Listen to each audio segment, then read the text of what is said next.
As is tradition, once again, I get disconnected from the lobby. It's nothing new, is it? It really isn't. But nonetheless, we'll be back there. We'll be back in the lobby in just a few seconds' time. I really need to upgrade my Xbox. I don't know why.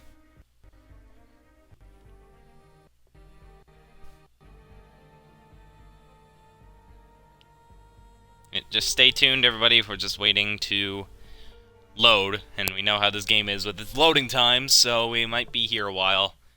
But we'll be underway. We'll get into qualifying in just a moment's time, so be sure to just stick around a little bit. There we go. Now we're loading.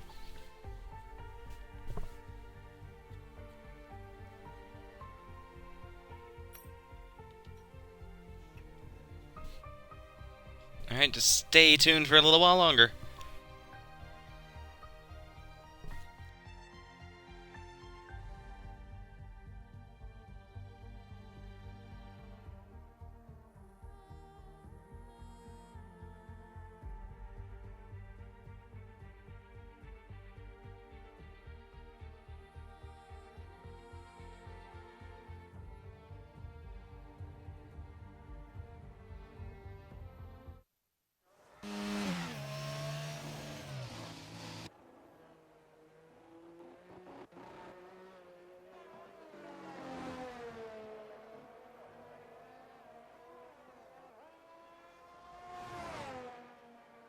Well, after having quite a crazy, chaotic, yet entertaining Belgian Grand Prix just a week ago with a race that saw the race wing go down all the way to the checkered flag, we'll see if Netherlands can live up to oh my, that was not a voice crack.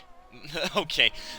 Welcome along to Breakout Racing League's Tier 3 Championship, and we have arrived at the Dutch Grand Prix here in Zandvoort. 14 corners that make up this track, and 2 DRS zones, one into turn 1, and the other one going into turn 11. However, this track, not very known for overtaking, and as you can see, it is currently wet, and that definitely won't provide any overtaking opportunities. Well, not as much as you think.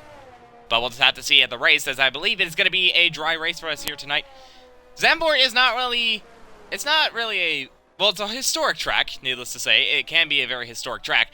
But, however, as of recently, well, it's been dominated by a Red Bull, that being of Max Verstappen, but obviously that's not going to be the case here. Well, it could be. We'll just have to find out come near the end of the race. But firstly, we got to get through qualifying here tonight. Your host here is Michaels once again. Unfortunately, I'm not joined by anybody this time around, simply because I couldn't find anybody to help. And obviously, my co-commentator in Realistic yesterday is racing, and that being of LDR Redeemer, who's currently on a lap as of right now. Stig is going to be the first one to set a lap time on the board with 120.5. That is what everyone is going to chase here tonight.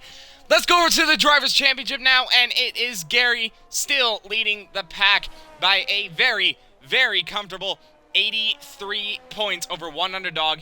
Gary, the first person to go over the 200-point barrier. An underdog quite a ways behind, of course, with 122 points respectively. Yordster sits in third place, 18 points behind the AlphaTauri of underdog, and he is going to want to try and catch back up to the AlphaTauri. We'll see what he can do in this race. Then Stig, who won the Belgian Grand Prix just a week ago, that goes up to fourth, with 90 points respectively.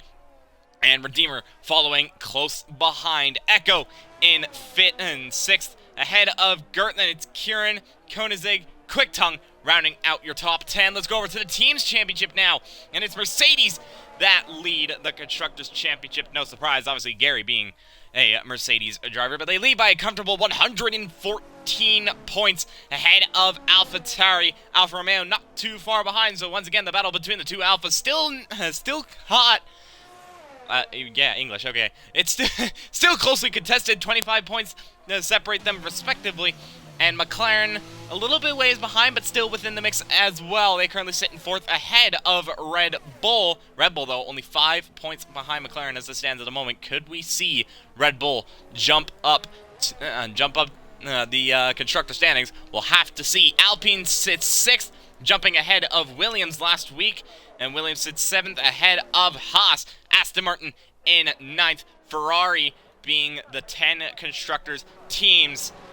And, well, we'll see if we see a bit of a shakeup, and not only in terms of the constructors, but also in the terms of the drivers. Maybe not for the lead, but definitely for that second place, and really further down. Who knows what could happen in this race, and this qualifying is going to set things alight, needless to say, because with this track position can be key as long as you can keep it consistent, and that is what every driver is going to want to hope to do, especially with the likes of Gary, obviously holding the championship lead by a comfortably. Yep, okay. You love my English, by the way. This is what happens when you're alone, people. This is what happens. And looking over the chat, I might as well say hi since I'm alone.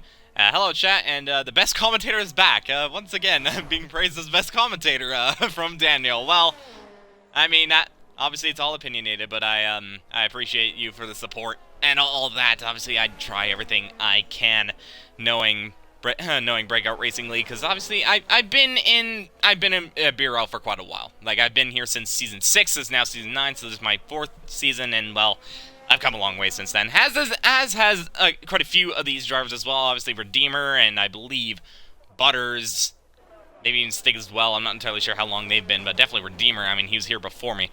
There's quite a few veteran drivers in this tier, and yeah, we'll see how they will fare. And Redeemer currently in 6th, Stig currently on the front row, not as comfortable as he'd want to hope though, because he has Yordster on the back of him here in qualifying.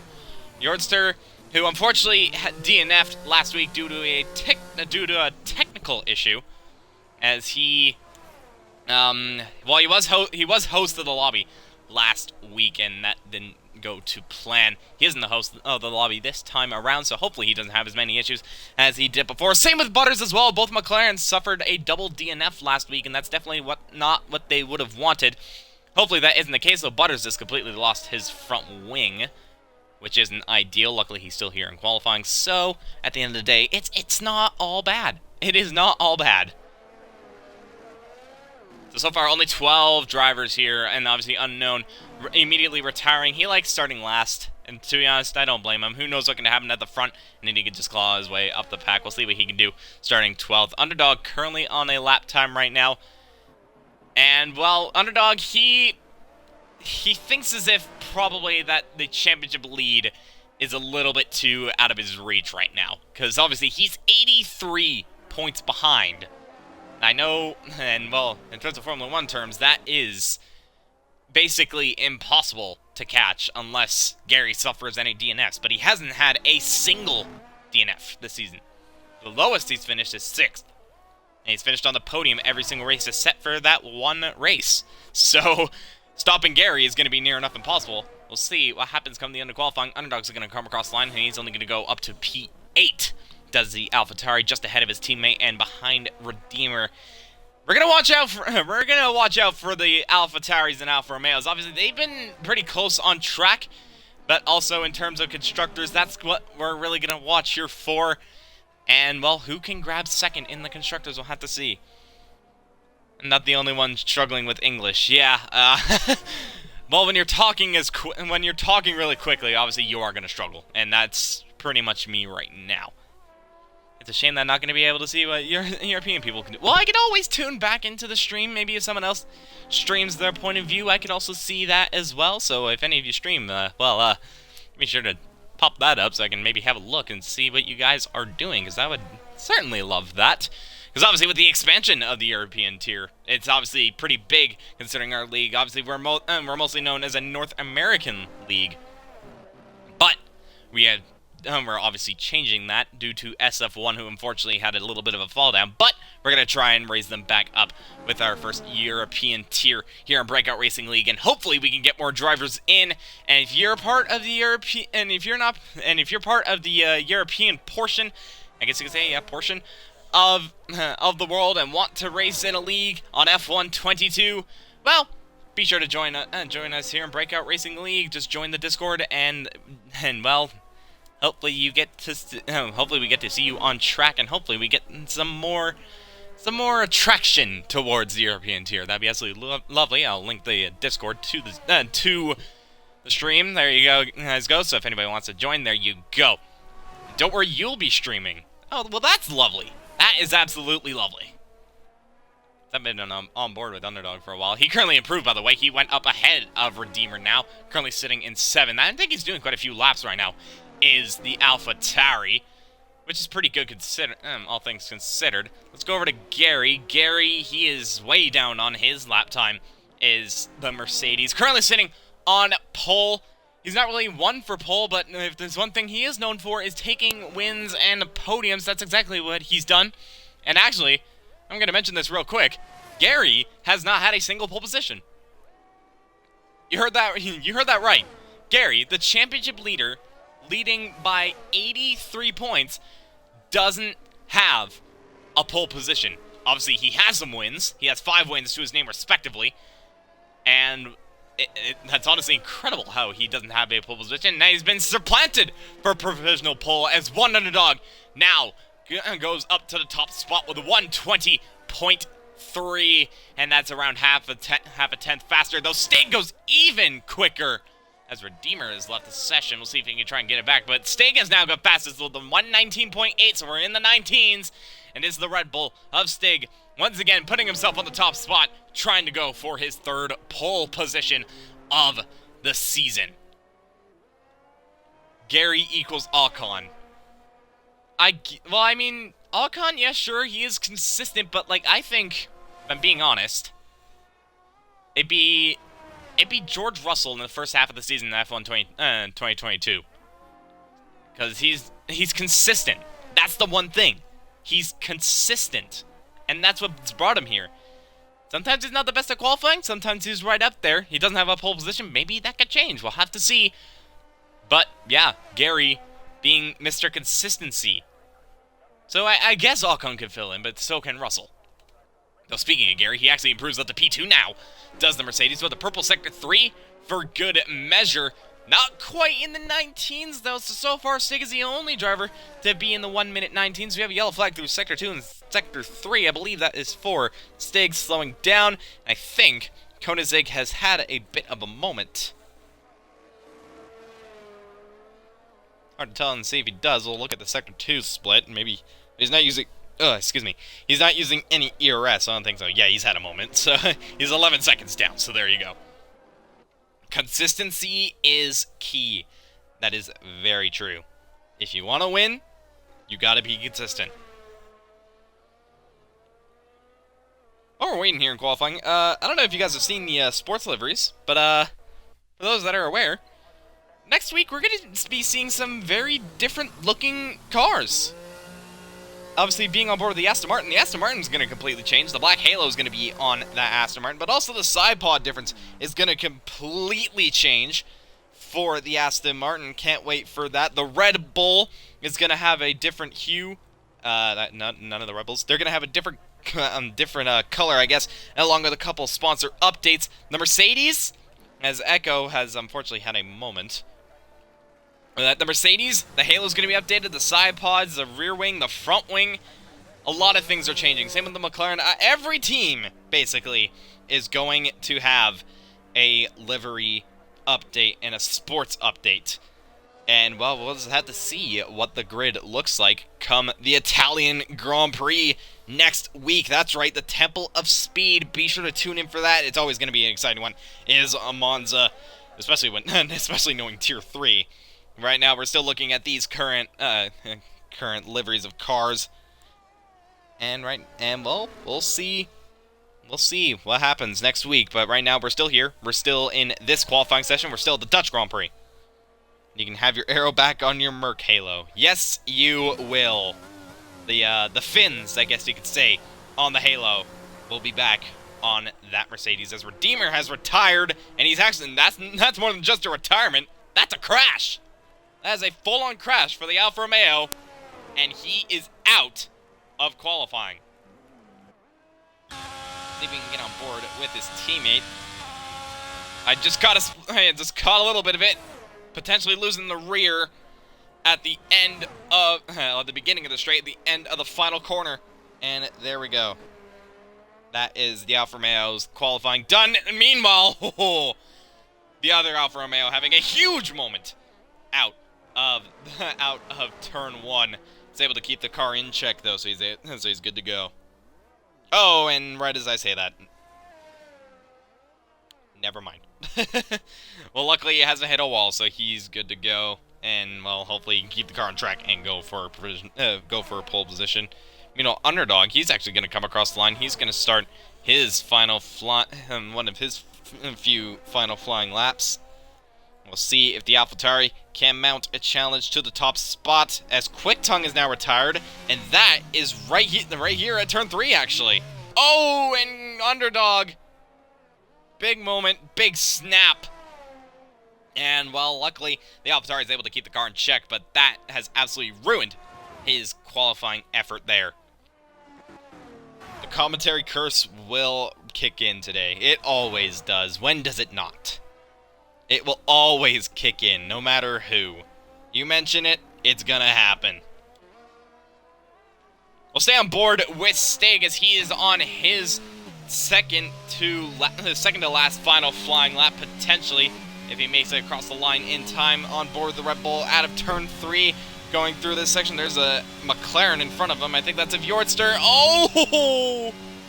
I don't know if that cost the Red Bull time, but Butters right on the track, and that's absolutely cost him. And Stig, ooh, huge moment. I don't know how he's keeping that car on the track. You can see him moving the steering wheel as much as he could, and luckily was able to keep the car in check. But that is a huge moment for the Red Bull, and again, that rear of that Red Bull not looking particularly nice. That was close indeed. That was very close. Could have been a horrible, horrible crash. But luckily that isn't the case. Stig is still here in qualifying. Butters is still here in qualifying. And Stig able to keep the car on the track still, somehow. How? I don't know. So far it looks like everybody is now going to set their final flying lap times. I believe the coach is going to be the first person to set his final flying lap, going on board with the Red Bull. And he improves by a second. But he doesn't move any positions as Gert has retired. That is into the pits. And I believe that is Butters coming across the line to start his final flying lap. Same with Koenigsegg as he... Actually, no. He set a lap time, I believe. Actually, no. Did he? I don't remember. Not gonna lie, we need more BRL emotes. Get some F1 ACC emotes. We could. We could. I'm not sure how to do that. I don't know how to do that. But we can maybe try and figure something out. We'll see. Maybe someone else could try and figure it out. I don't know. But we're coming near the end of qualifying. The checkered flag has fallen. This will be the last few laps here in qualifying. Underdog is going to be the first one to complete a lap. Doesn't improve on his time. Gary dives straight into the pits. He's not going to improve. Echo's going to come across the line. It's good enough for P6 for the Mercedes, but it's not going to be on pole position. And Gary not able to go for pole either. So now it looks like Stig is looking pretty comfortable to take pole position here. The only man in the 1:19s, and he looks set to take his third pole position of the season. And he goes even faster than he did before. 1:19.7 for the Red Bull. He is currently on pole. But what about Koenigsegg going around the final corner? Can he mount a challenge to the Red Bull? No, he doesn't. Only goes up to P4. So the Aston Martin won't be able to contend for pole. The coach straight into the pits, retires from the session. He will not be able to compete for pole. So with that, it is going to be Red Bull once again on pole position. Stig grabs his third pole position of the season.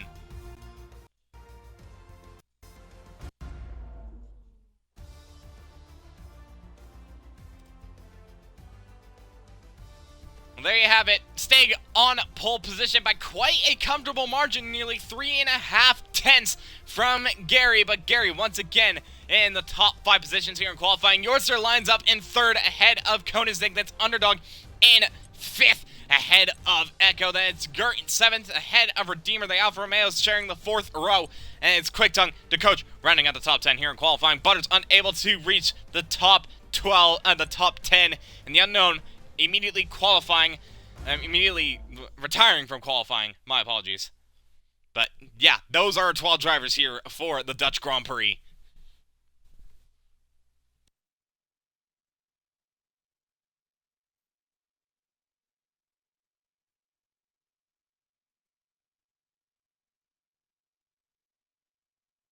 As I believe it is going to be a dry race, as I mentioned before. Though I'm hearing mixed signals, but it should be a dry race, I believe. So just waiting for everyone to load in, including myself. This is always this always takes a while. This always will.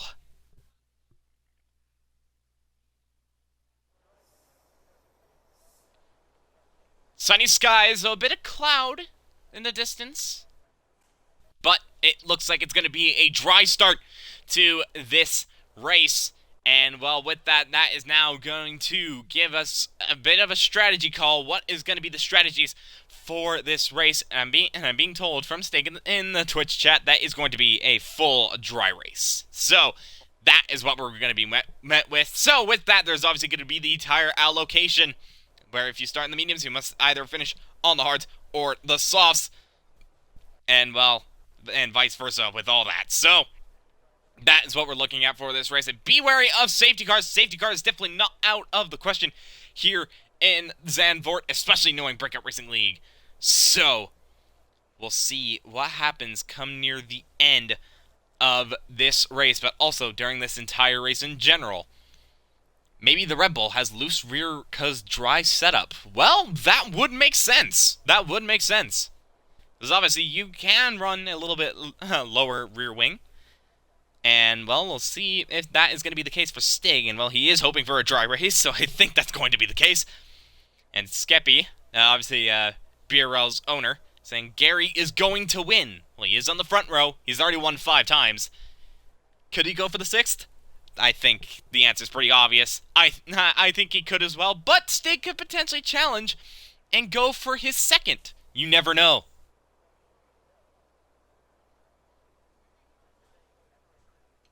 Yeah, Stig is definitely trying to do that.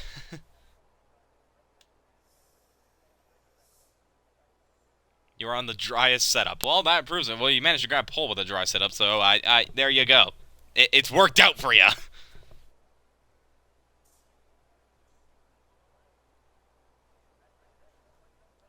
Why do you think I was banking on a dry race? I mean, maybe you just don't like the wet. I don't know.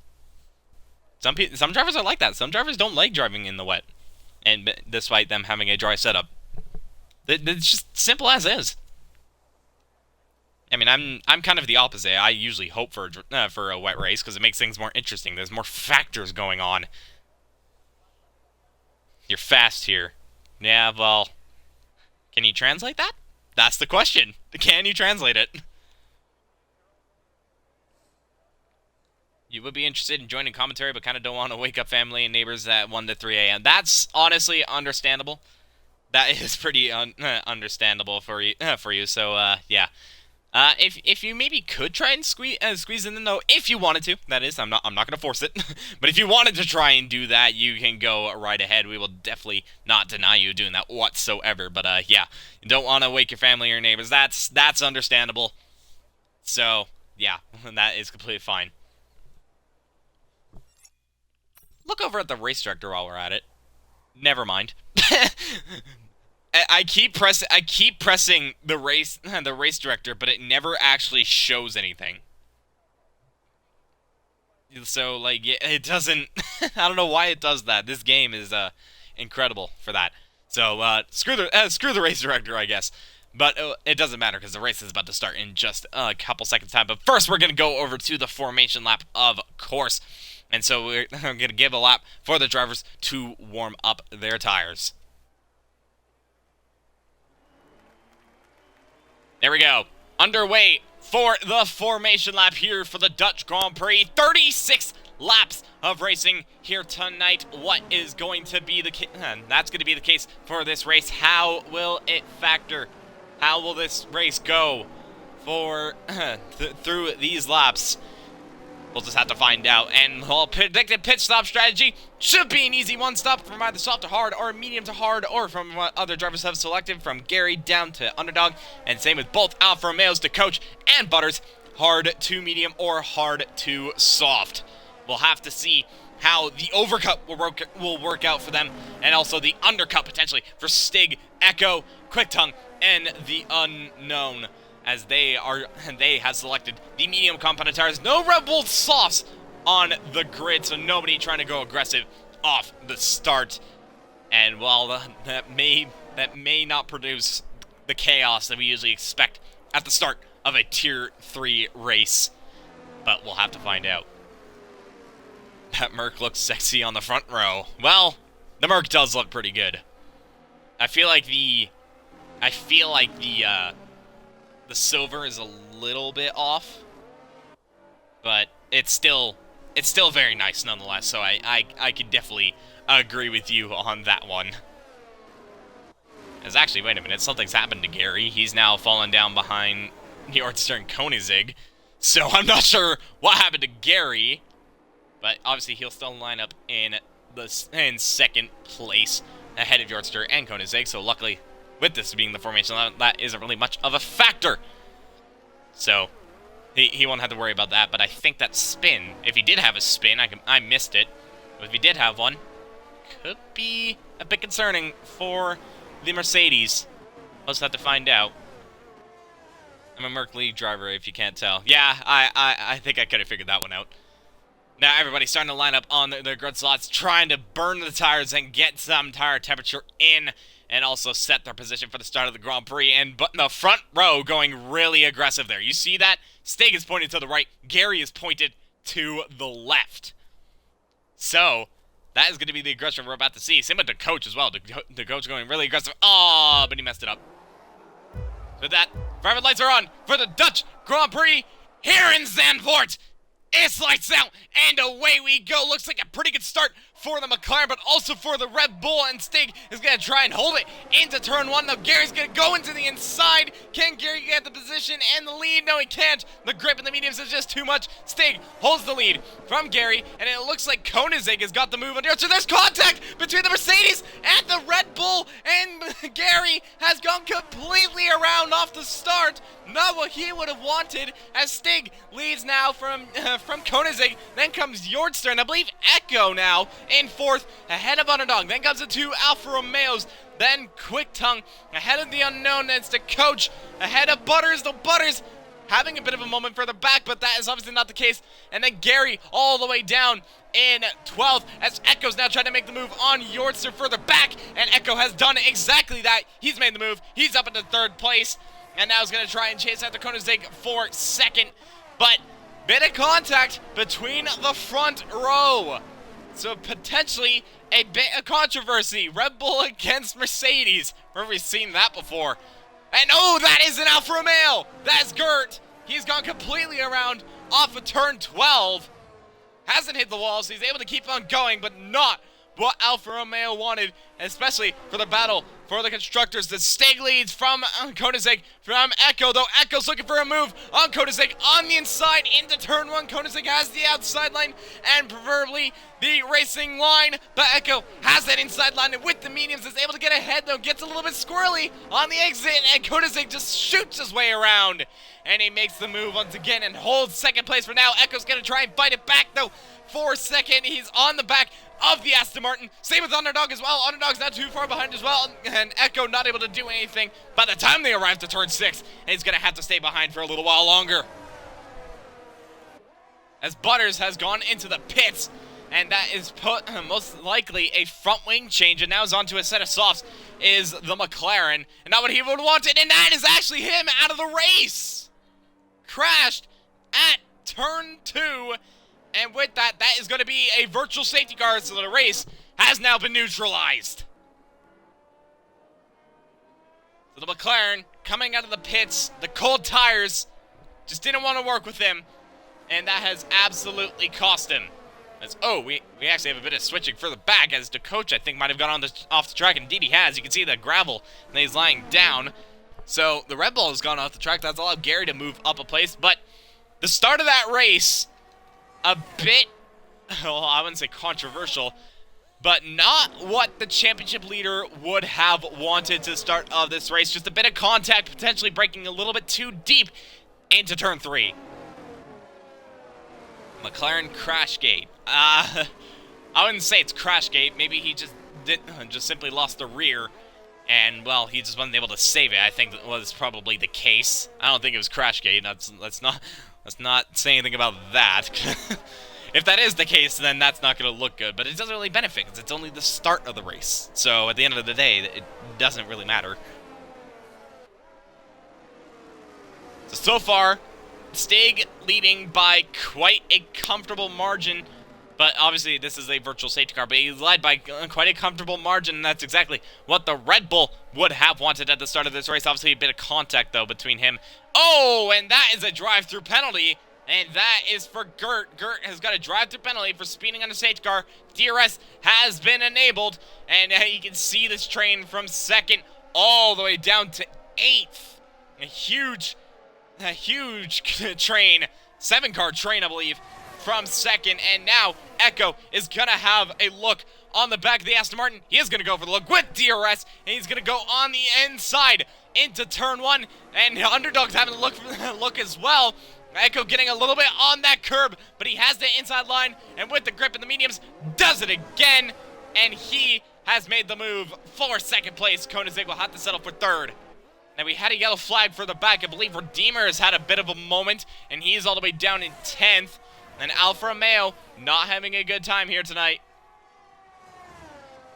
So far, the biggest movers have been Echo, who's up to 2nd from 6th on the grid, and as well as the unknown, who has gone from last all the way up to 7th. So good start for the Williams, good start for the Mercedes. I think that's what Mercedes would have wanted, especially when the championship leader is down. Not out for the count, though, because Gary is still there, and he is going to be driving with absolute anger, knowing that he started on the front row, and that contact just absolutely cost him. He's lucky he didn't get front wing damage. He is absolutely lucky he didn't get front wing damage from that. He's going to try and chase after that Williams in front of him. And Stig now sets a fast lap of the race with a 1:14.8, and the Red Bull starting to stretch his legs a little bit. He's got a near 5-second gap to Echo behind. So Stig, as he said in the chat, looking pretty quick here in the Dutch Grand Prix, and that's exactly what he would have wanted. So he is just going to stretch his legs, pull a gap, and see if he can make it to the end. Granted, there aren't any other safety cars. We'll just have to find out. Hopefully there isn't any safety cars, because then the Red Bull will be having a brilliant time. So just looking over, Koenigsegg completely losing the back of Echo right now, and he's been completely dropped by the Mercedes, and now has a rear wing full of an AlphaTauri, two AlphaTauris with a McLaren filling. And Koenigsegg is going to be looking at that thinking, well, I may not have the best pace, but he is on the alternate strategy. But so is Underdog, so is Yordster, and same with QuickTongue, I believe. So, in theory, it's not all bad for him, so he is the lead car on the alternate strategy. He's actually started to catch up a little bit to Echo. Echo might have had a bit of a moment, because now the gap between him and Stig has dropped down to 6.6, as Stig once again sets another fastest lap, and there you go, Koenigsegg has DRS. And that's going to help him stay ahead of Underdog into turn 1. So with that, Koenigsegg able to stay ahead for another lap, and he's going to be absolutely loving that. Was looking further down, I believe the coach actually had a moment going into turn 10. I think he just completely lost the car, and that allowed Redeemer to move himself ahead and up into, up into P9 to coach down into P10. Still in the points is the Red Bull. Right now, 1st to 10th, I guess you could say, is all in a Red Bull sandwich. It's a bit of a wide sandwich, but it's a sandwich nonetheless. That sounds a little bit weird, but you know what I mean. You know what I mean. As meanwhile, that's the Mercedes, that's Echo! Echo, gone round at turn 9. Oh, and he spun round again. Mercedes, drama. Mercedes having a huge oh my words. Huge moments at the start of this race. Now, they're down in 7th and 10th. And that is not what Mercedes wanted in terms of constructors, but also for the drivers. Though Gary, though, is still within this pack. That's absolutely crucial. Meanwhile, battle for P2 is going to happen as Underdog's looking for a move on Koenigsegg on the inside into turn 1 and is actually able to get ahead of Koenigsegg by the time they reach the exit of the corner. Despite not having the race line, Underdog has now moved himself up into second place. Koenigsegg down to third, and now could be under a little bit of pressure from Yordster. Obviously, Yordster trying to chase Underdog in the driver's standings, and right now Underdog is 2 positions ahead of him, so he's going to want to try and clear that Aston Martin as soon as possible. And the Aston Martin, well, he's going to want to try and get ahead of that AlphaTauri again because he knows that's where he needs to be if he wants to be the lead driver on the ultimate strategy. With that, though, Steg has just pulled a huge, a huge gap to the car behind. Underdog, 8.3 seconds behind, and it's only nearing the end of the 7th lap. So Steg having a brilliant start to this race, looking quite comfortable right now. As you're saying that Mercedes isn't Go-Tifi. But I mean, I wouldn't say that Gary's Go-Tifi.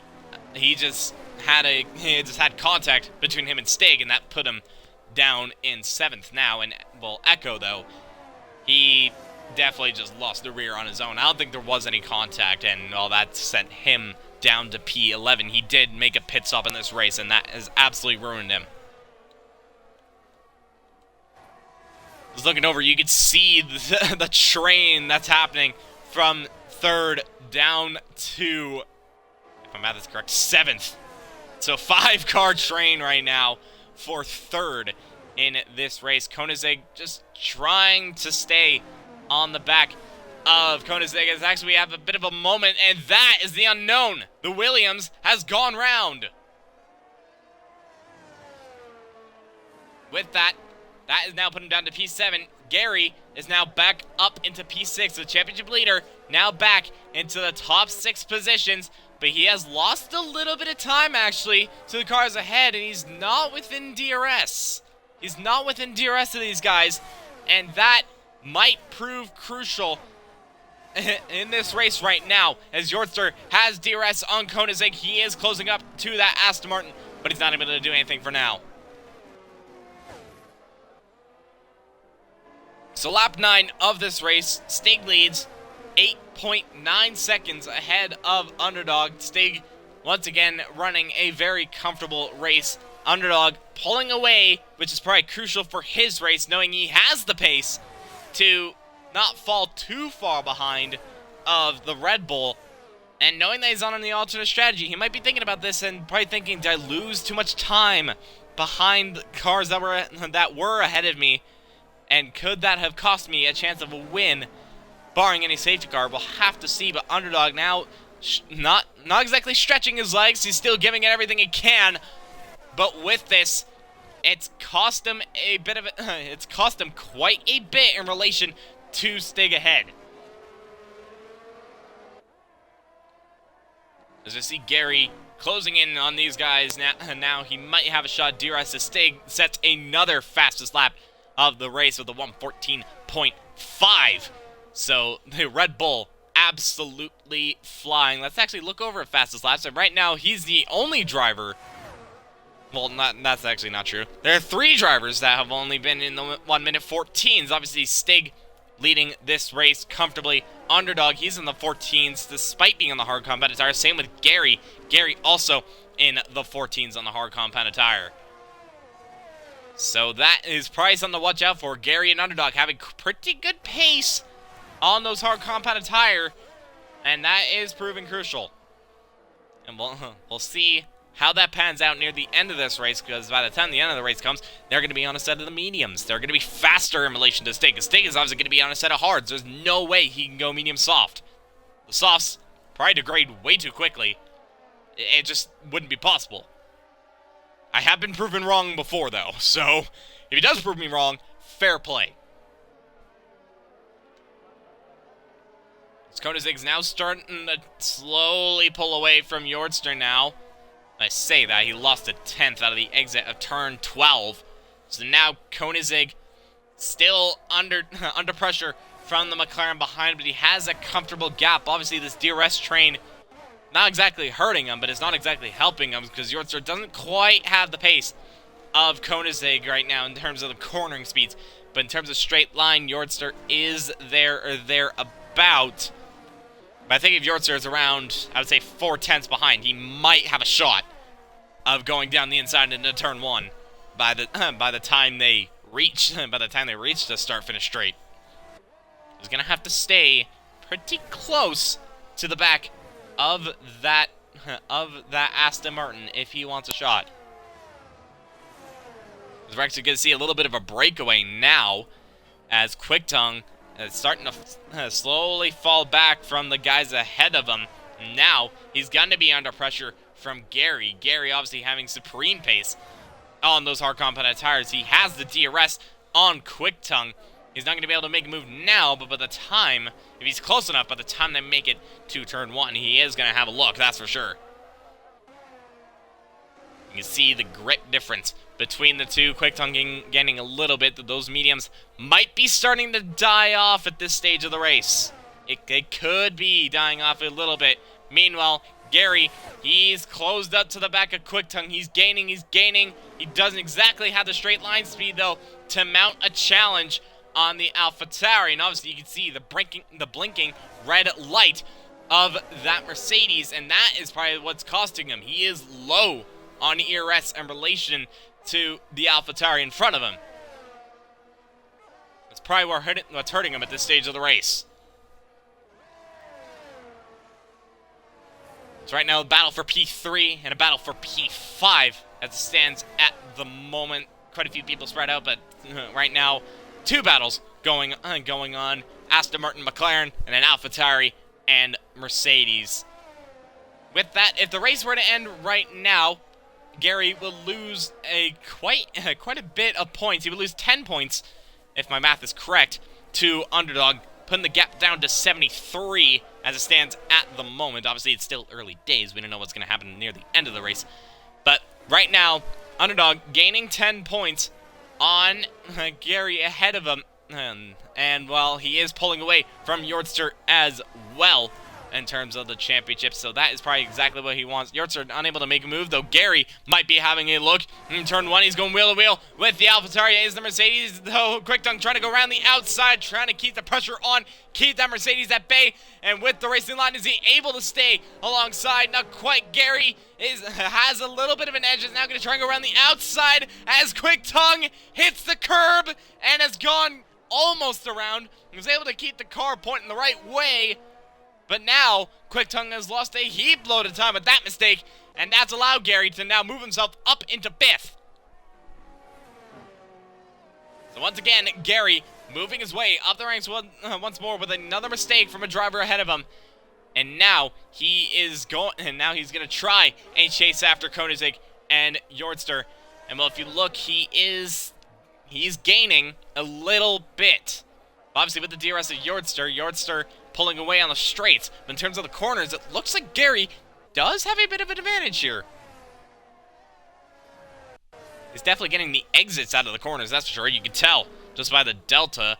It goes down by near enough a 10th by the time they get out of the exit of a corner. And that's proving absolutely crucial. Yortzer once again has DRS as we have a yellow flag out of turn 3. And that is the Mercedes of Echo. Echo having a horrible time, and with that, he's now officially been lapped. Not the day for Echo. Obviously suffering a DNF last week in Belgium, and now that's absolutely cost him, as we actually have another car spinner, and that is Gert. He's lost his front wing. That's a full course safety car. I think that Alfa Romeo is stuck. That Alfa Romeo looks to be stuck on the curb.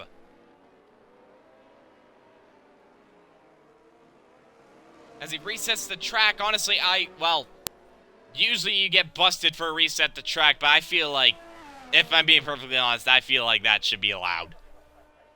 As much as I know it is a reset, Gert couldn't move. It was as simple as that. He couldn't move. They able to keep it going, though, so now he's going to go straight into the pits and change that front wing. And actually, with this safety car now, look who that's completely benefited. Stig goes into the pits, gets a pretty much a almost cheap pit stop, is now on a set of the hard compounded tire. And that tire, from lap 15 onward, definitely going to go to the end of this race, that's for sure. Though if there's one driver that's actually staying out, it's Gary. Gary's actually stayed out, and it looks like, is he going to be able to get ahead of Stig? And he is going to get ahead, and ahead of Gert as well. So by staying out, actually, no, never mind, he doesn't get ahead of Gert, never mind. But he gets ahead of Stig. Gary potentially looking for another safety car near the end of this race. I think it is what he might be looking for here.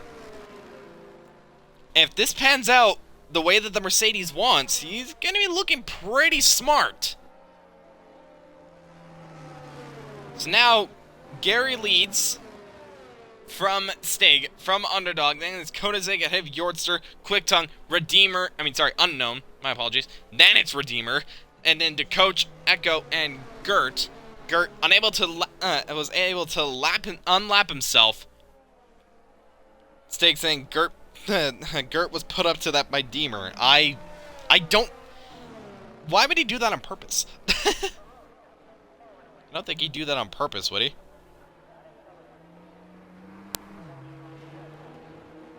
Yeah, I highly doubt that there would be like almost like Crashgate for that.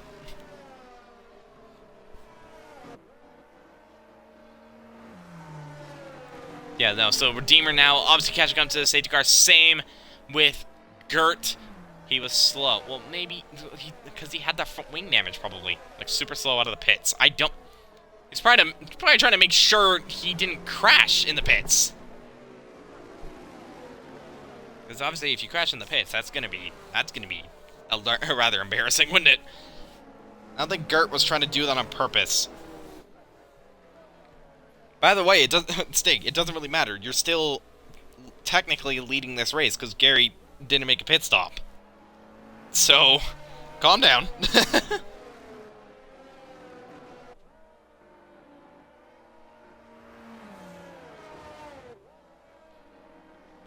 So with that, safety car should be in by presumably next lap? Maybe? I'm not entirely sure. The safety car should be in a couple of laps time, so we're getting it underway either on lap 17 or this lap.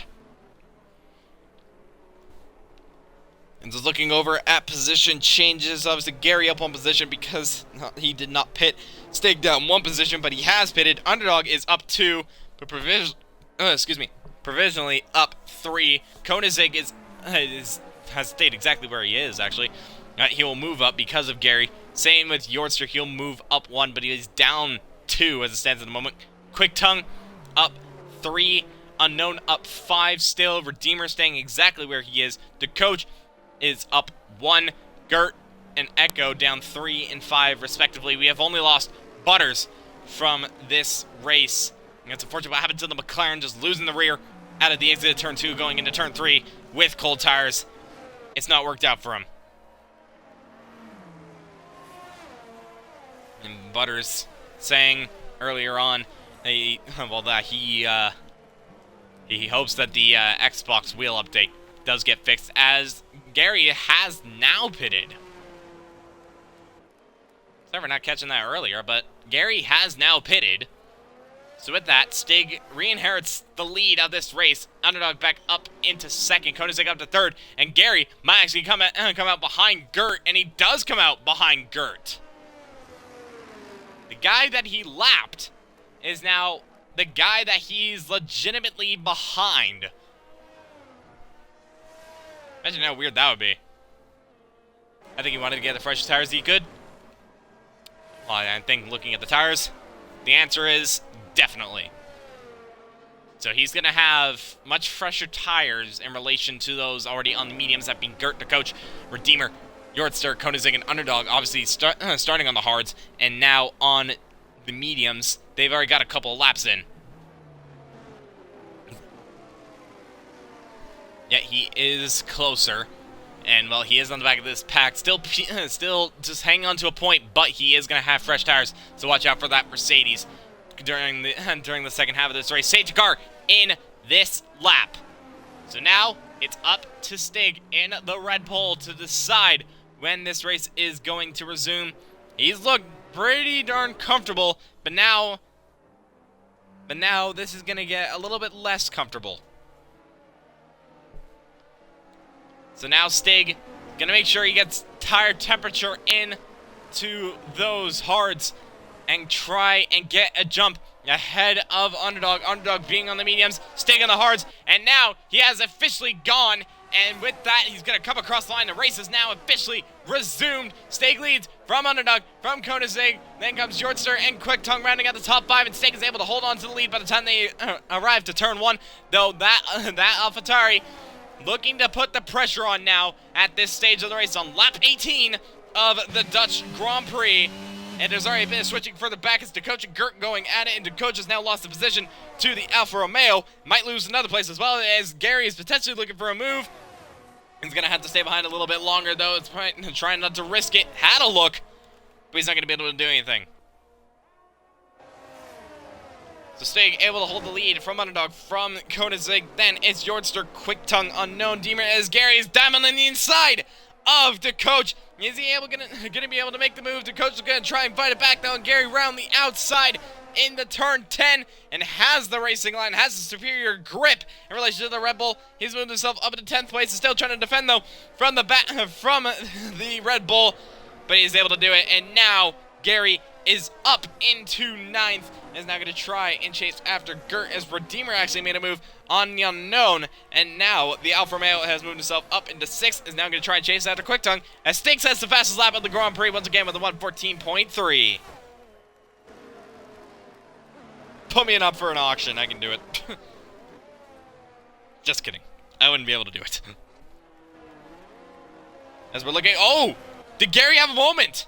Gary did have a moment. He's now lost that position of P9, and is now back down into P10. Gary struggling at this stage of the race. You can see the back of that Red Bull once again, having to look at that Red Bull a little while longer. Not able to make a move, obviously, in this section because it's a bit too difficult. The coach not exactly on the best of exits.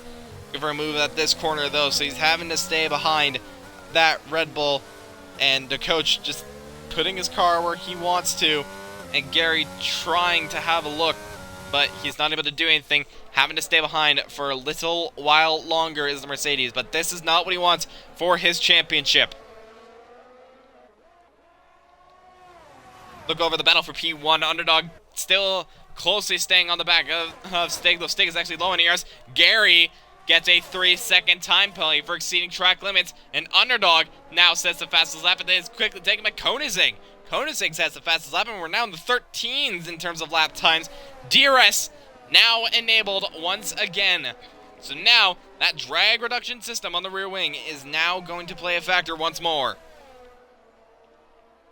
Right now, second down to 4th, have it, and so does 6th down to 8th. As Gary has made the move on to Coach following that time penalty. He's now moved himself up into 9th, and by the way, he's actually the first person to do grab a time penalty. Not sure how that's happened, but it's happened. He moved himself up into P9, is now going to try and chase after Gert for P8 now. It's Underdog having DRS on the back of Stig. Not able to do anything yet, though. Is having to stay behind that little bit longer. And, well, Stig does seem to have the pace, but you can see the blinking light of that Red Bull. He's trying to charge some of that battery because he is low on battery, and Underdog knows this. He can see the blinking red light of the Red Bull, and he has the DRS, he has the slipstream, and Underdog closing up quite decently, and pretty hot on the brakes as well for good measure to close up onto the back of Stig. As we see quite a few switch-ups going on as Gary's now at the 7th as Gert and the Unknown have now gone off at turn one. That's damage for the Williams. Is that damage for the Alfa Romeo? Doesn't look like it is. So Gert able to get away with it, but the Unknown has damage to that Williams. That has absolutely cost them. And with that, they're now down in 10th and 11th respectively, as Redeemer might have been having a little bit of a look on Quick Tongue, but is not able to do anything through this section. He's going to have a little bit of DRS, though, down this straight on the back of the AlphaTauri. DRS wide open. Is it going to be enough to make a move by the time they arrive to turn 11? No, not quite. Gonna have to stay behind for a couple more corners. So Gary now closing up once again on the back of these two. Redeemer not able to make a move on Quick Tongue. Gary staying behind as of right now, because obviously he can't really do anything. Now Redeemer is gonna have a look potentially. Has DRS wide open. Does the Alfa Romeo is gonna try and swoop around the outside. Quick Tongue breaks late, breaks a little bit too deep, and Redeemer sees a gap and makes the move, the switchback, I guess you could say, from the Alfa Romeo. And he's made the move and up into 5th place. And now he's going to try and pull away from these guys as the Unknown gets a 5-second time play and a 3-second for good measure for exceeding track limits and for speeding in the pit lane. Is the double whammy right there. Not what he would have wanted. And Quick Tongue already somewhat being dropped. I say somewhat. And speaking of being dropped, Stig is near enough to dropping Underdog for P2. And he has done that.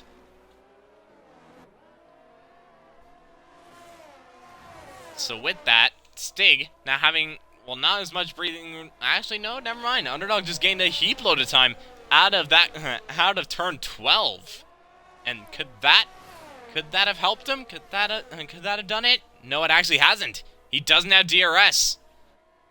The AlphaTauri doesn't have DRS. They still gains on the straight though. Potentially using some of that ERS he has in hand, and well, with that, he's able to close up once again onto the back of the Red Bull. He's going to have to be careful because look who's behind him. Koenigsegg has his closing up as Gary's now made the move on Quick Tongue, and now Gary has moved himself back up into 6th place. Now going to try and chase after Redeemer, and then with that, it's going to be a long ways away for the battle for P1. And right now, it is a 4-car train from 1st down to 4th, and Stig leading this race since the start. He's looking pretty comfortable, and obviously near the end of this race he's going to have the pace advantage being on the hard compounded tire. So Stig just trying to manage to stay ahead of the AlphaTauri, break out of that 1 second window, but Underdog just managing to stay within there. He actually has a snap oversteer, has that just absolutely detached Underdog from Stig. And by the time, yes, it has. He doesn't get DRS. He's going to use some of that DRS once again. He closes up on the straight. Is it going to be enough, though? It's near enough. It's just inside of a second, but I think Stig might now have the upper hand at this stage of the race. And indeed, he does. Starting to pull away now in the corners. So now, Underdog trying to put the pressure on, but he's not able to do anything. It looks like he has a little bit more straight line speed right now, does the AlphaTauri. So he has the setup more compromised for the straight, but for the corners, that's where he's losing time, and you can see it. Stig gaining quite a bit of time despite being on a harder set of compound. So Underdog not able to do anything in the corners despite being on mediums. Those mediums might be dying off as well, which is most likely hurting him as he's now under pressure from Koenigsegg behind. And Koenigsegg closing in onto that back of the AlphaTauri, and we're gonna potentially see a battle for P2 ensue in just a couple of moments. You can see the straight line speed of the Aston Martin proving crucial through the banking. He has DRS, has the slipstream. Stig sets the fastest lap. Koenigsegg is going to look for a move into turn 1. He thinks about it. But at the time they slam on the brakes, though, just a little bit too far behind. Meanwhile, battle for P5 about to ensue as Gary's going to try and go around the outside into turn 1. I think Redeemer didn't try and fight that and he really didn't. And Gary has now moved himself up into 5th place. Now going to try and not only build a 3-second gap to Redeemer behind, but is also going to try and chase after the top 4. But Stig now starting to pull away from this pack once again.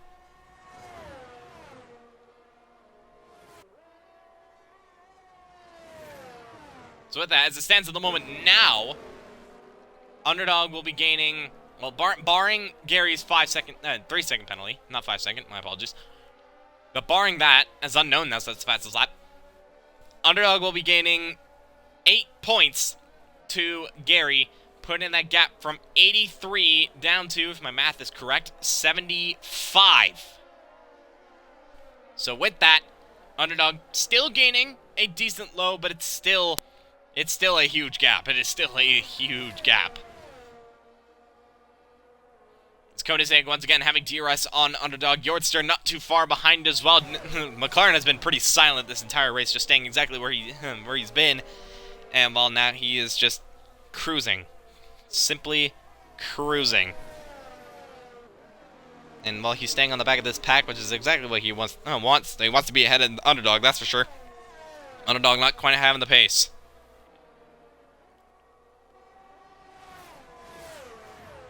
So with that gap between Stig and Underdog now, 2.1 seconds between the AlphaTauri and the Red Bull. And 11 laps on those mediums for Underdog and for Stig. This is going to come around the point where the mediums might be starting to die off a little bit. And, well, Stig is going to be looking at that and thinking, right, all I have to do is simply just not make a mistake. That's all he has to do. As the unknown has retired from the session that is in the pit lane, he's calling it a day. As we actually see a yellow flag as Redeemer's gone round, and so has Echo. So Mercedes and Alfa Romeo both having a moment, and now Redeemer potentially under pressure from the coach, but he's able to stay ahead by the time they reach to turn 11. I'm not sure what's happened to Echo there. You simply do not know what happened, but now he's down in P10. It's not been a great day for the Mercedes, but luckily he's still in the points. He'll still grab 1 point, at least, for the Constructors, but they're actually going to lose a little bit for Constructors, because obviously the team behind them, AlphaTauri, they're getting 18 and 8 points respectively. Mercedes gaining 10 and 1. So, AlphaTauri gaining a little bit in the Constructors, but the gap's still quite decent, about like 3 races worth of a gap. And, well, I think Mercedes are going to look back on this and thinking, well, this it won't affect much, but it's still going to be something to remember, trying to make sure that you've got to limit those mistakes. One thing's for sure, though, Gary's going to be looking at Redeemer's moment and thinking, well, that potentially saved my race, because now he's got P5 comfortably now. He's got P5. And, well, not all he needs to do is just take it all the way to the checkered flag. He's not really able to catch up to Yortster ahead. He doesn't have the DRS. He doesn't have DRS. It's as simple as that. And Gary losing time on the straight. You can see it. That delta going up and up. As meanwhile, Koenigsegg is actually at a moment out of turn 1. Koenigsegg has lost the rear out of turn 1.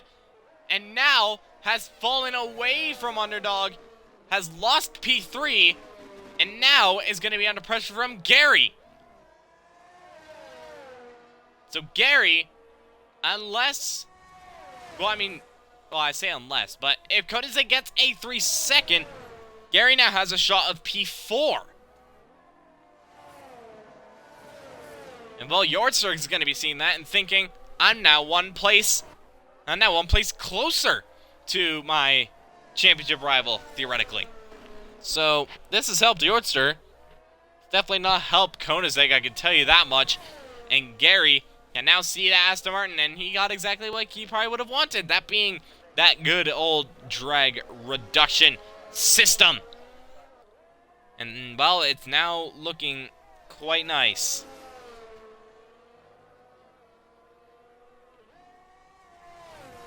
So lap 29 of this race, Stig leads 2.7 ahead of Underdog, who's 2.2 ahead of Yortster. Then comes Koenigsegg, who's now lying in 4th after that spin. and is now under pressure from the championship leader of Gary. Gary having 2 lap pressure mediums in relation to Koenigsegg, and I think Koenigsegg might know this, because obviously he can see that Mercedes on the back of him, of his old rear wing, I guess you could say. His new rear wing is about to come in next week. Be sure to watch out for that. I'll next week I'll definitely be going through the livery changes for every team going through months of qualifying, because really what else is there to do as we're going through qualifying? Obviously championship and all that, you know, what you usually expect.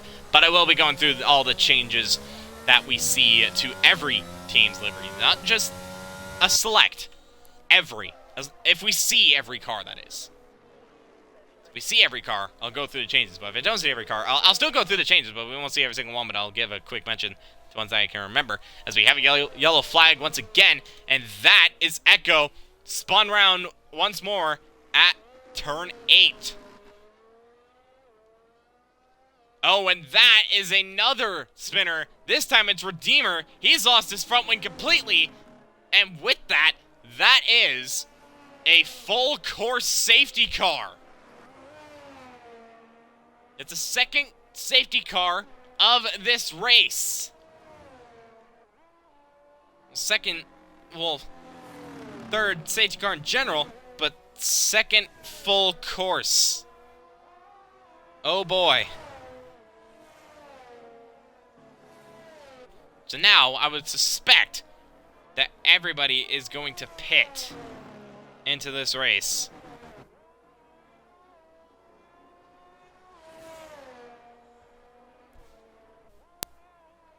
I believe that, well, the safety car is now parked. He's put himself where he simply wants to be. And, well, we'll have to pick up the race leader. And Tycho saying in the chat, box, box, box. Yes, indeed, everybody's going to pit. Well, I would assume everybody's gonna pit. Maybe there might be that one person. There's always that one person, right? Well, Stig definitely isn't that one person. He's not willing to up for chance, and he's gonna go straight into the pits. Underdog follows suit. Yordster also following suit. The top 3 are definitely going into the pits. What about of Koenigsegg and Gary? Koenigsegg going into the pits. Same with Gary. Yeah, everybody now going into pits. Onto a set of soft compound of tire. And yep, Tycho, you are absolutely spot on with that.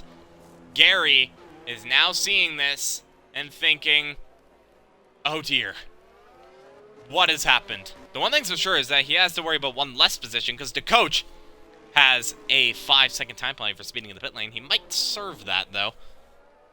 Does he? He does. The Red Bull is going to serve that. Make sure he doesn't speed this time around. He should have a fresh set of soft compounded tires waiting for him. And indeed, he does. He's going to serve that 5-second time penalty. He's going to fall back to potentially P10. So nobody would want it. But he's still going to be in the points. So that's not really much of a bother.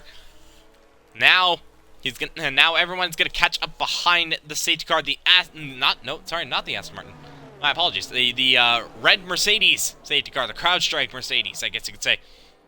And yep, it's gonna pick up, and he has done that. Stig, and it's Underdog, Yordster, Koenigsegg, Gary, Quicktongue, Gert, Redeemer, Echo, and to coach the 10 runners we have left for this race.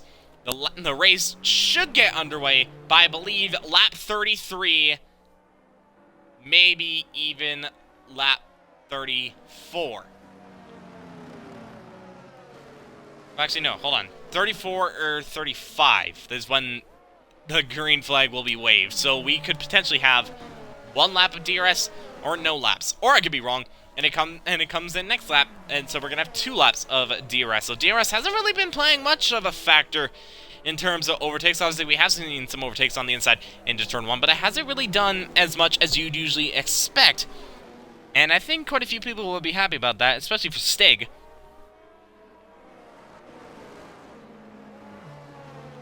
So with that, we're going to be waiting quite a bit, I guess you could say, as the chaos will ensue in just a couple laps' time. Obviously, knowing Tier 3, there's always going to be a bit of chaos, wouldn't there be? looking actually, the race is actually going to resume on lap 33.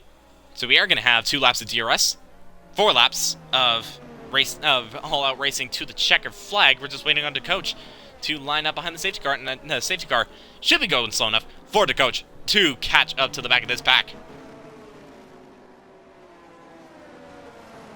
So, Stig ahead of Underdog, ahead of Yordster, ahead of Koenigsegg. Those are almost a guaranteed top 4 finish. Gary, chances of him finishing on the podium very low with that 3-second. But maybe we could see a surprise. We could see QuickTime. We could see Gert. We could see Redeemer. Maybe even Echo into Coach could have it. We don't know. Stig saying he's a little slow on the straights. Well, you've had to pace through the corner, so it doesn't really matter. Safety car in this lap. So Stig, once again, for the second time, is going to lead them across the line and well, this is going to be an all-out dash to the end of this race, and that is Gary going off the track further back. Stays exactly where he is. Wow, F1, the safety car don't come out until after I retire. Yeah, it's super unfortunate, but it is what it is. As Stig is now completely gone, and has that caught up to the likes of Underdog? Not quite, but now on lap 33, the race has resumed, and Stig able to hold the lead into turn 1 from Underdog from Yordster. Then Gary already making a move on Koenigsegg, so he is trying to build up that 3-second deficit. He's made the move. He's up into 4th place. He's now going to go onto the back of that McLaren. Koenigsegg having to settle behind and stay in P5. He's losing quite a bit of time already, as we see a bit of switching for the back. Redeemer's gone round. He's lost his front wing again. So Redeemer having a moment at the exit of turn 3, and he has absolutely cost him a chance of a good finish. He'll still have finished in the points, but that is not what Alfa Romeo wanted in terms of the constructors, and especially in terms of the drivers, as we have another yellow flag. That is the Mercedes of Gary that's gone round further back. As Stig now pulling a gap to Underdog behind, and right now 8 tenths between them, and Underdog not too, and having a little bit of pressure from Yordster as well, and Gary not too far behind. That's your top 4 at the moment, but Stig once again leading from Underdog, from Yordster, from Gary, though Gary could potentially be having a look into turn 1. He's going to try around the outside of Yordster and the McLaren. Is there a bit of contact? It was really close, but Gary is able to make the move, and he has made the move stick absolutely perfectly. Gary has moved himself up into 3rd, but he's going to have to, he's probably not looking for the win or for a podium. He's just going to try and maximize his points, because with that 3-second, it's absolutely ruined him. Echo has retired. That's in the pits. So Echo calling it a day at the end of this race, as Gary actually set a purple sector 1 for good measure. Gary having a ton of pace in this race. He always has pace, doesn't Gary? And he's showing it. But unfortunately, he might lose out, as we have a yellow flag in sector 1. I believe that's just for Echo's car coming out of the pits. So don't worry about that yellow flag.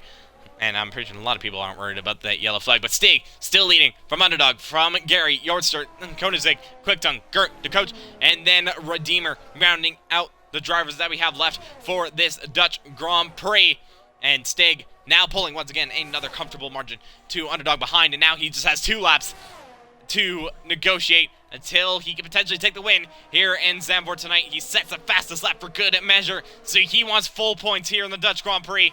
And right now he seems to be getting that. DRS has been enabled, and that is going to help the likes of Gary and Yordster and Koenigsegg. Same with Gert as well, as Gert's trying to pressurize the back of QuickTime for P6. And Gary closing in onto the back of Underdog. Obviously his championship rival on not only in front of him, but also technically behind him, because Yordster is still technically within that championship fight as well. As Echo has left the session, and well, he's not really had a good time at the Dutch Grand Prix, and he called it a day. It becomes the 3rd retirement here in Zandvoort. Gary having DRS on the back of Underdog. He's not able to do anything. He's just not close enough. He needs to find a heap load of time if he wants a shot of if he wants to be ahead and take P2, take P2 at least on track.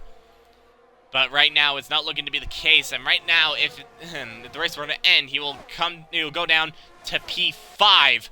One thing's for sure is that there's going to be a bit of a battle between Jordster and Koenigsegg. Jordster having to defend the inside. Koenigsegg trying to go round the outside. Is he able to make the move? The superior grip of the Aston Martin. He's able to pull ahead. And Jordster trying to fight that one, but he can't. He can't. So Koenigsegg on the final lap of this Dutch Grand Prix has snatched a podium away from Jordster. Jordster is going to try and fight it back, but by the time they reach turn 7, not able to do anything. So he's going to have to stay behind for another lap unless he potentially has a look into turn 11. But as of all this, despite everything that's gone on, Stig has been comfortable from start to finish, taking pole. But despite having a little bit of an incident between himself and Gary, he's been absolutely night and day. Has that Red Bull.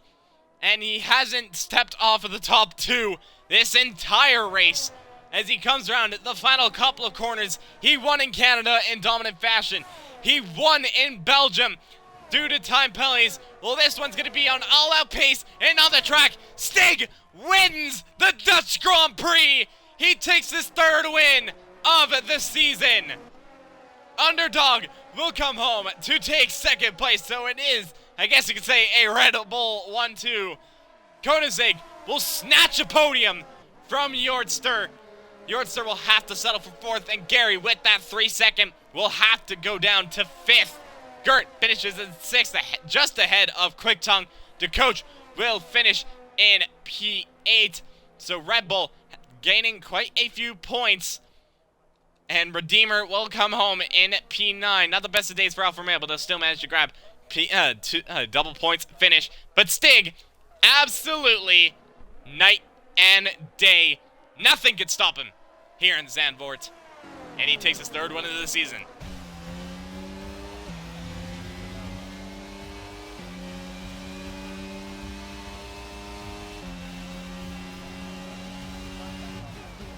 Driver of the day goes to Gary. Obviously, Gary having that fight, having that comeback, despite spinning, despite having contact on the 1st lap. Well, luckily for him, he still managed to finish P5. But Stig, absolutely perfect. Nothing can stop him. And he takes full points. Takes full points here in Zandvoort. Underdog will close the lead in the Drivers' Championship. Closing up that gap too, if my math is correct.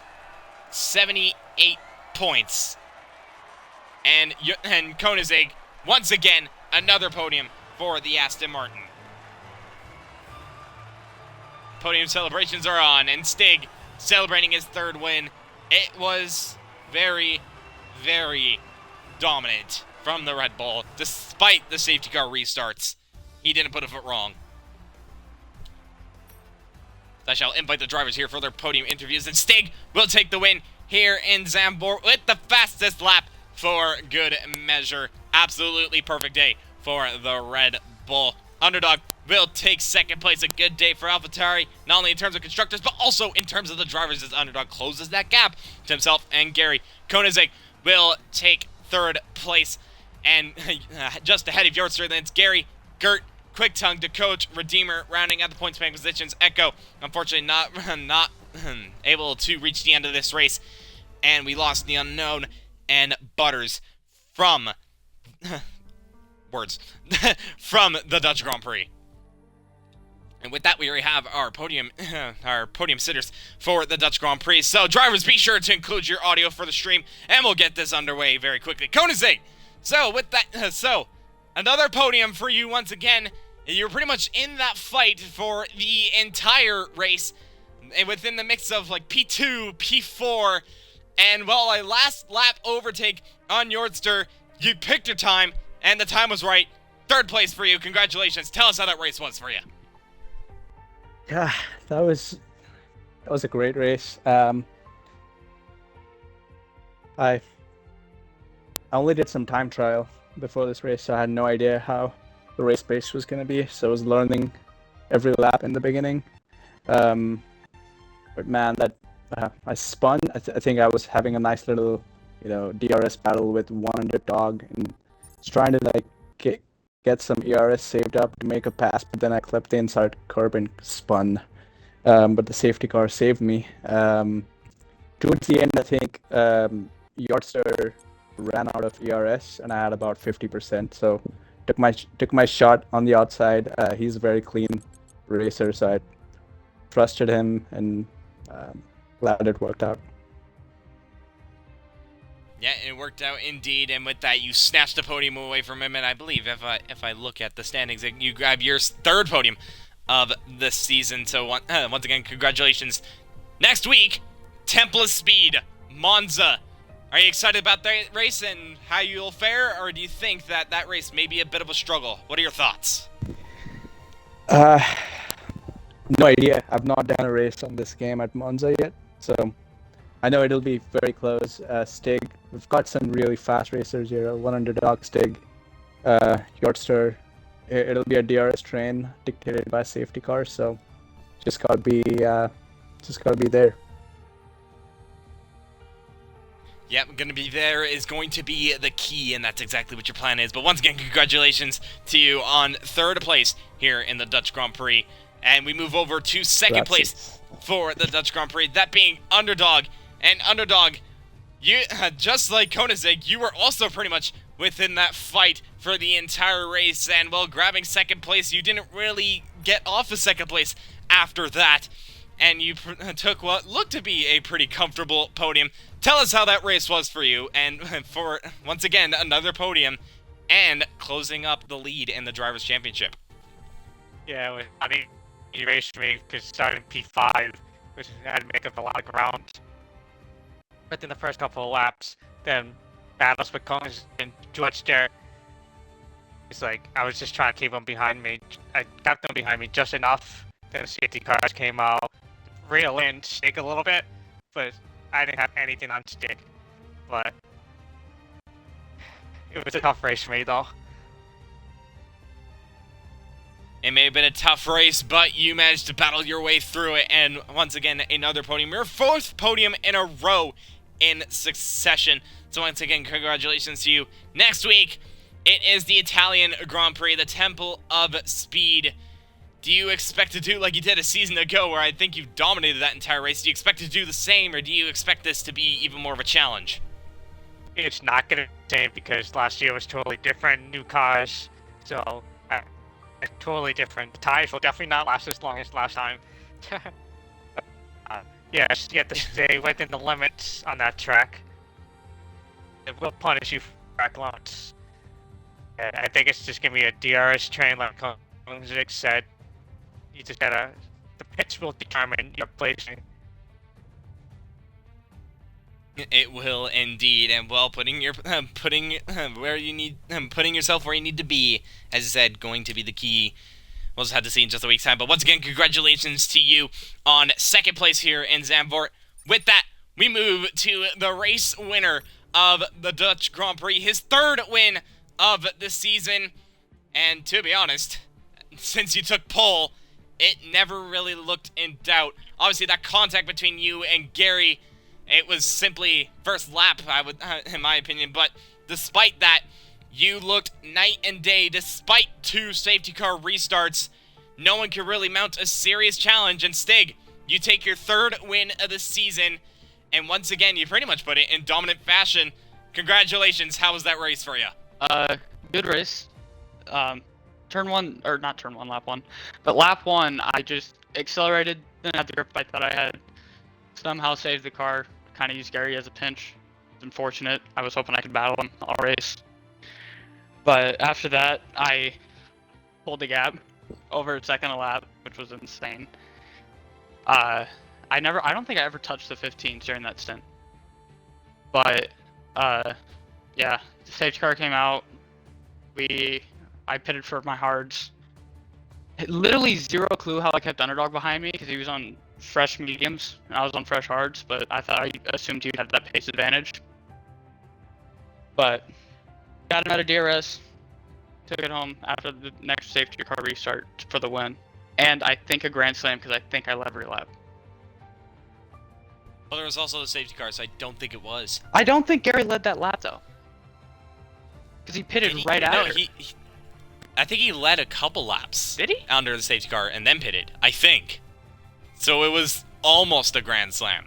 Yeah, Let's not count those. he led 2 laps, I think. Let's not count those. Let's only count green flag.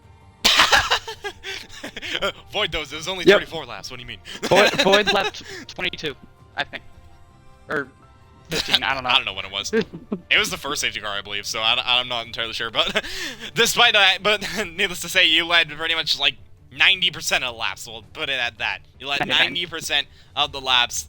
Okay, stretch your ego. God. But once again, congratulations to you on your win, your 3rd win of the season.